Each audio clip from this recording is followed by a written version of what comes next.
Welcome to Our Girl Relationships. We talk about the problems people face in their day-to-day lives. Let's start with the video. I, female, 37, have been happily married to my husband Dale, male, 40, for the last 7 years. We've been trying for a child, even though we're a little older than the usual age for a kid, for the past 2 years, and it has been a struggle. From consulting doctors to changing diets, locales, and everything possible under the sun, nothing was helping to bless us with a beautiful baby. However, in July of last year, I got pregnant. It was honestly one of the most exhilarating moments of my life to see those two lines pop up on the pregnancy test, with Dale's hand tightening on my shoulder as he watched with me. The tears of joy that came afterward and the excited squeals of my mom when I called to tell her were unforgettable. Another thing was my sister Janice, female 30, also got pregnant a week before me. To be honest, I was excited to share this common experience with her, and it would have been a cool way for us to bond. Obviously, with a 7-year age gap, we weren't super close in terms of liking the same things or having the same friends, but I was always her big sister and tried to do right by her. This included making sure she didn't end up with the wrong people in the dating pool because we live in a town with a lot of weird guys. Imagine a dude who drives a beat-up Ford and becomes a baby daddy 3 times a year. Yeah, that was, unfortunately, my sister's type. However, her husband, Derek, is a really sweet guy, and we've come to love him in the family. Now, back to our pregnancies. I was super stoked about this, and so was Janice. We shared common resources, went for checkups together, and our husbands also became good buds at this time. Hell, we even attended birthing classes together. Our parents were all excited for both of us, and Dad even promised us a little nest egg to help with the expensive journey of raising a kid. He said he'd transfer it to an account in our children's name once they were both born. So, with this much love and support coming my way, my first 2 trimesters were as easy as pie. But there was a weird change in Janice's attitude during the last 3 months of the pregnancy.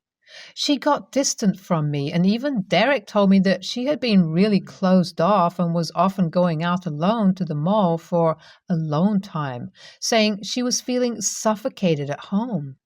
Then, Mom suggested that we could have a joint baby shower to save on costs, and since that might allow some of our relatives who live out of state to come to visit, they can attend 2 events in one and make it less of a hassle for them.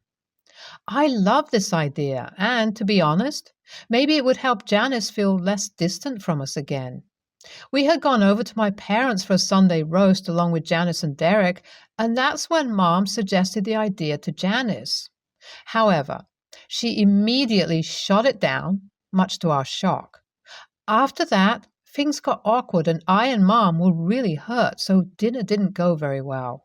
Once I got home, I got a text message from Janice telling me that she had been having a crisis recently about our shared pregnancies and that it would be unfair to have a shared baby shower because the focus would be less on her baby, more on how cool it was that we both got pregnant around the same time.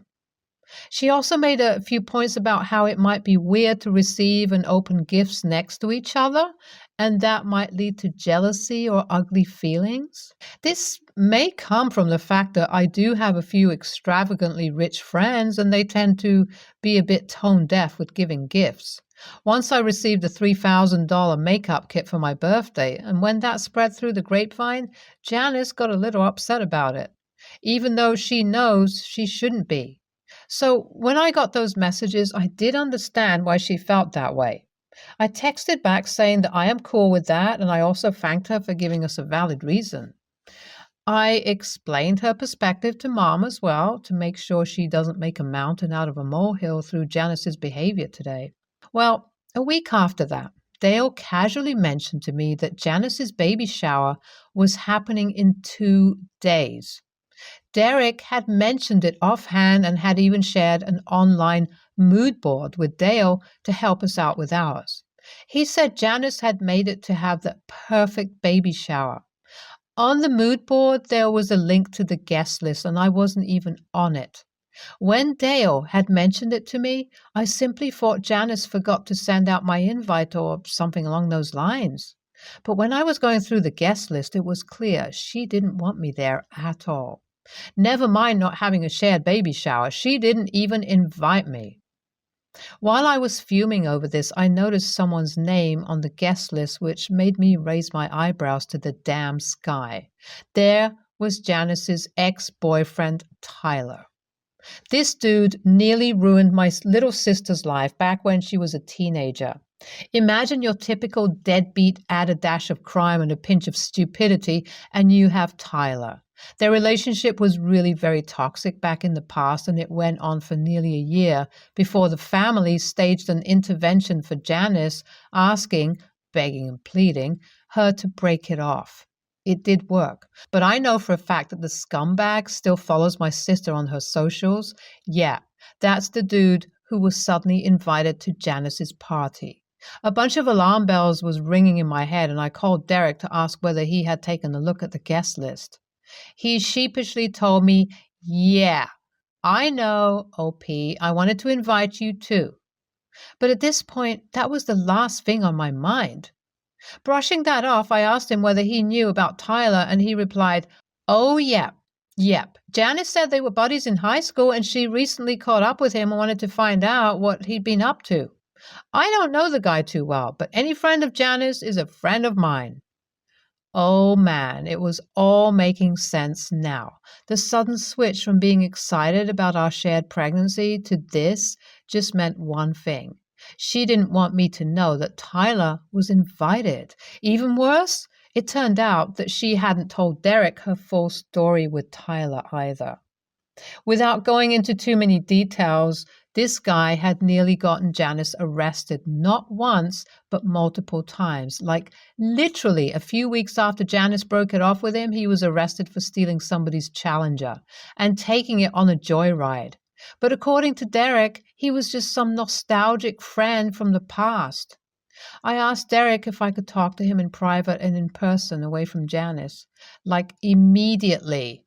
He could sense the seriousness in my voice and agreed immediately. We went to a local Denny's. I took Dale along, and on the way, I was just thinking, this situation is so crazy. I can't believe Janice would go to such lengths to hide the fact that she invited Tyler to the baby shower.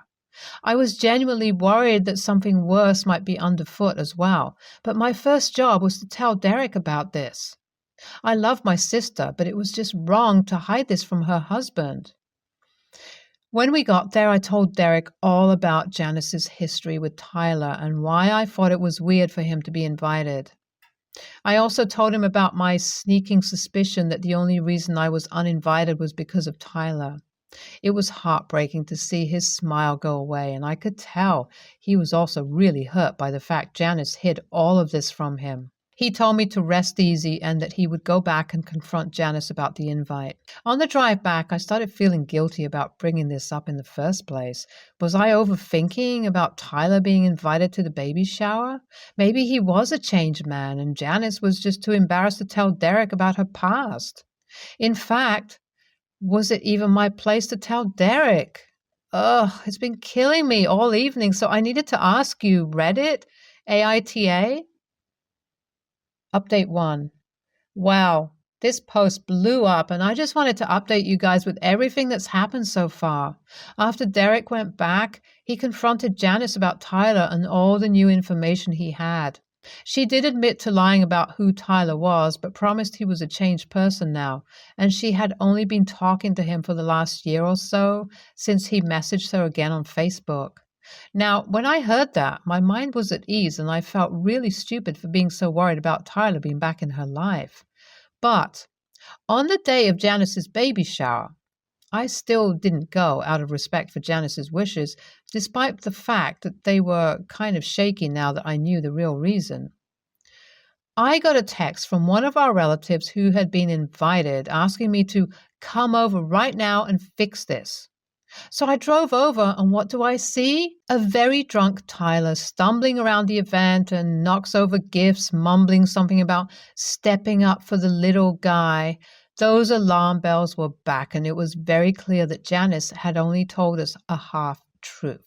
Yes, Tyler was back in her life. No, he was not a changed man.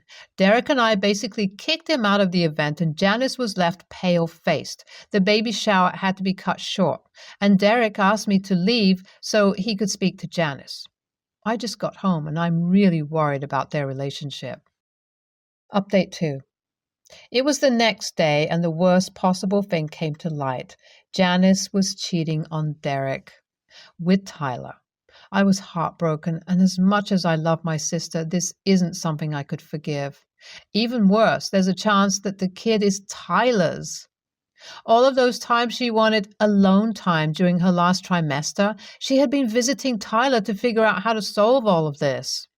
There hasn't been a paternity test yet, but Derek has asked for one, along with divorce papers. Tyler was supposed to come to the baby shower and just pretend to be an old friend, but he ended up getting drunk, and you all remember how that went. So the whole family is shaken. I, Mom, and Dale are all on Derek's side, but Dad is trying to make excuses for Janice. Update 3. The paternity test came back. The kid is Tyler's. Derek has kicked Janice out of the house, and I've been dealing with all the drama while heavily pregnant. So that's been something. Janice tried to move back in with Mom and Dad. Mom was initially reluctant, but did it for the sake of the unborn kid, if not anything else. Dale, Derek, and I are still close friends, and through that, I have decided to go LC with Janice. I know she's my little sister, but we tried to pull her away from the guy who we knew was going to ruin her life, and she didn't listen. That's no longer my problem. ESH. I don't think you need to put your nose into their business, and yeah, you shouldn't judge Tyler based on the past. Edit. Wow, I read the updates. Your sister is a two-faced bitch. NTA. NTA, and it's great that you're there for Derek during this time. He must be really heartbroken. I know family means a lot, but it's clear Janice isn't ready to accept the help she needs. I hope the kids get a good support system, though, because IMO, they don't deserve any sadness because of shit parents. Next story. We currently live with my mom and are saving like hell to get out, but we had some huge setbacks and she was our only option. My mom and my wife do not get along at all. My mom did imply she was fat one time while wedding dress shopping, and I lost my mind on her. I'm talking she was almost uninvited to the wedding. My mom and I got into a fight 3 months ago, and she hasn't spoken to me since. She told us to figure out our own food, and we weren't to touch anything she cooked. This applies to both of us. Honestly, it is hard because we don't feel comfortable in her kitchen, and we do get a bit jealous because their food is amazing. But we have been figuring it out. My stepsister and her boyfriend visited the other day, and my mom ordered everyone food from a fancy steakhouse except for us.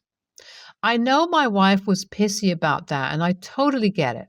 My mom has been baking a bit more recently and making things for her husband. She made fudge and some amazing-looking cake and encouraged his mom to take some home because they weren't going to finish it. And even then, she wouldn't let us touch it. The final straw was yesterday when my mom saw my wife eating some crackers and yelled that she paid for those crackers and to get away from them. My wife came to me in tears and said my mom was fat-shaming her. I said I didn't feel that she was because I'm not allowed to eat either. I said my mom was just not speaking to us due to the fight.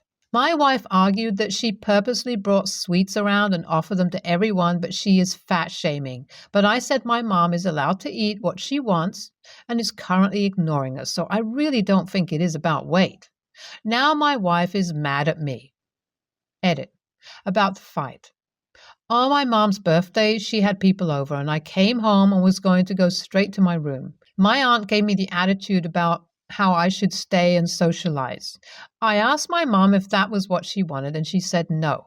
She said she had previously asked if I could spend time with them, sometimes without my wife, and I refused.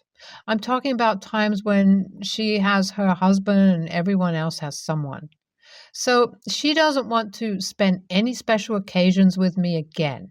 I muttered that she is such a bitch, and she said she now sees why everyone pressured her to not keep the baby, me. I told her that she chose to keep me so she isn't a victim and no one feels bad for her.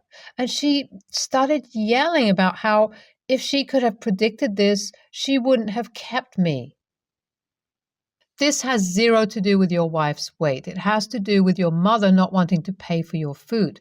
You're living in her house for free, I'm assuming, and you seem to be expecting free food on top of the free board. But instead of behaving grateful for what your mother is providing, you're demanding more. YTA for freeloading off your mother. ESH, because honestly, your mother just wants 2 moochers out of her house, and you two haven't gotten the hint. Next story. Dating a widower for the past 4.7 years, and his ex-wife died exactly a day before my birthday. I'm very considerate of the fact that he gets sad around this time, so we visit her grave together with his son and meet his ex-in-laws for kind of a yearly commemorating lunch. We also celebrate his late wife's birthday and of each and every family member from both sides of the family. But we never really celebrated my birthday, not even dinner. He will usually wish me over text or call, and that's it. Not that I want fancy gifts, but it's nice to celebrate this day with the person you love. So this year, I really wanted to celebrate my birthday with all my colleagues from work, our friends and his relatives, because I got promoted recently and wanted to throw a get-together. I asked my boyfriend's sister about this, and she was thrilled, so we proceeded to tell the other family members as well. My boyfriend was very unhappy and said the time around my birthday is a very sad period for all of them, and I was insisting on partying. His mom said I was being selfish and not understanding what my boyfriend is going through. I dropped the idea and told him that I promised to never celebrate my birthday with him ever, even if we get married. He said I was being immature and I'm hurting him. So I'm actually torn. On one side, I feel like I'm being immature, but on the other hand, I feel that I deserve my own celebration as well. P.S. In case anyone asks, I met my boyfriend 7 years after his wife passed away. Also, it feels illegal to go out and celebrate without him, so every year I usually order a cake for myself and watch movies in my apartment all alone. AITA? Edit. Thank you everyone for your kind suggestions. I've decided to not cancel my birthday plans. I will call my sister since she was excited to celebrate the day. I'd also call my boyfriend and invite him over. I've realized that it's been so long and there should be some positive outcome of this relationship. P.S. 2.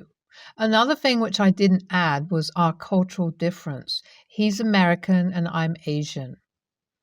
Edit 2.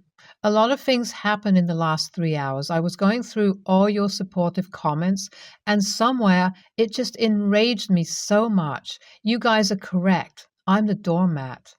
I have no self-respect, so I'm being an AH to myself.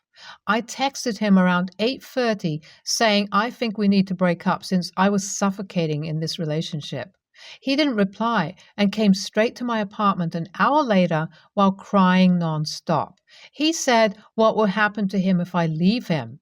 I don't know what to get from this. Does he really love me? I'm starting to ponder over that now. Or is he scared to be alone again? I said I need some time to decide. I don't think I'll be going back again this time. So he doesn't want you to celebrate your birthday ever, and when you say that, you're hurting him? It's a sensitive time, but he chose to start a new relationship. While that doesn't mean he can't be sad around this time, it also doesn't mean that you and your needs as his current partner stop mattering. To celebrate your late wife's birthday 11 years after her passing and involve your current partner but refuse to celebrate said partner's birthday is, in the nicest way I can put it, odd. NTA. In response to your second edit, he has gone even further down in my estimations. He came over and cried about what will happen to him if you all break up. His concern is himself. Seems like you're just around for his own comfort. He doesn't respect you as a partner or equal at all. NTA, and also you're being treated like a third-class citizen in your own relationship. Everything that's wrong with your relationship is your entire post. Everything you said is a huge red flag. They go out of their way to celebrate her life and death, but completely ignore you? I don't know how the rest of your relationship is, but I feel more like you're a replacement body than an actual individual person in your relationship. Stay tuned for more stories from our girl relationships.